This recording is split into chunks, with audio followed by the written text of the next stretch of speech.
Karibu kwa mara nyingine tena mtazamaji wa The World News katika kipindi hiki cha ulimwengu wa siasa. Mimi ni Adam Hussein. Iran inasema katika siku za hivi karibuni maadui watakabiliana na silaha za kuogofya. Kamanda wa jeshi la wanamaji la Iran, Admiral Shahram Iran, anasema kuwa Jamhuri ya Kiislamu ya Iran hivi karibuni itakabiliana na maadui kwa silaha inayoogopesha mno. Ipo karibu mno, alibainisha jana Jumatano, akimaanisha silaha inayozungumziwa na kuongeza, natumai watapatwa na mishtuko wa moyo. Kamanda huyo alibainisha jinsi maadui walivyofikiria kimakosa kwamba wangepata matokeo ambayo waliyatazamia kupitia pigano la hivi punde la uchokozi uliochochewa dhidi ya Iran katika muda mfupi uwezekanavyo. Aliongeza, dhana hiyo sasa imegeuka kuwa mzaha katika vyuo vya kijeshi. Akirejelea operesheni za kulipiza kisasi za jeshi la wanamaji dhidi ya malengo ya adui wakati wote wa uvamizi, Iran ilitaja kama operesheni 7 za makombora dhidi ya meli ya Abraham Lincoln. Aliongeza kuwa kulipiza kisasi kulizuia Marekani kurusha ndege au kufanya operesheni za anga kutoka katika meli hiyo.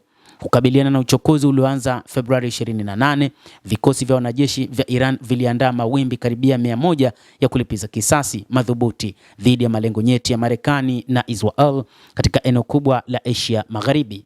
Hata hivyo, katika kipindi hiki kumekuwa na maneno mengi kutoka kwa viongozi wa kisiasa na hata viongozi wa kijeshi. Rais wa Marekani mwenyewe kwa sasa ameonyesha picha ya mlango wa bahari wa Hormuz, akisema mlango wa Hormuz ni mali yake na unapaswa kuitwa mlango wa bahari wa Trump. Lakini kutokana na hayo yote, uongozi wa Iran umemjibu kiongozi huyo wa Marekani, ambapo makamanda wanasema juhudi za vita ambavyo vimeanzishwa na Marekani zilishuhudia kutumwa kwa makombora dhidi ya Iran kutoka katika majukwaa ya msingi na vitengo vya jeshi la majini, katika kuhusisha majukwaa zaidi ya makombora ambayo yalihitaji kuleta uharibifu zaidi. Iran ilipambana kwa uwezo na nguvu zote, na hatimaye Marekani ikaomba kufanyike mazungumzo na kusitishwa kwa mapigano. Hata hivyo, ingawa muda usitishaji wa vita uliisha kwa muda mrefu, lakini bado Marekani imesitisha zaidi vita hivyo kwa muda usiojulikana. Hata hivyo bado wamekwama, Iran imesema. Sehemu nyingine ya ulipazaji kisasi wa Iran ni hatua ya nchi hiyo kufunga mlango wa Hormuz kwa meli za maadui na waitifaki wao. Kisha Jamhuri ya Kiislamu ya Iran ikaweka vikwazo zaidi kwenye njia hiyo ya maji, ikiweka masharti ya kupita meli ili kupata kibali kutoka kwa mamlaka husika ya Iran. Na kwa hatua hiyo, jeshi la Iran la majini linasema litaulinda mlango wa bahari wa Hormuz uwezekanavyo, na wakisogea zaidi tutawashambulia, anasema kamanda huyo. Kwa mujibu wa kamanda huyo, Iran imefunga mlango wa Hormuz kutoka bahari ya Arabia. Wakisogea karibu zaidi, tutachukua hatua za kiutendaji bila kuchelewa, anasema.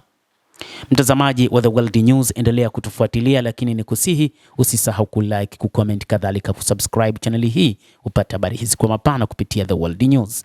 Naitwa Adam Hussein, endelea kuwa nasi wakati wote, endelea kutufuatilia.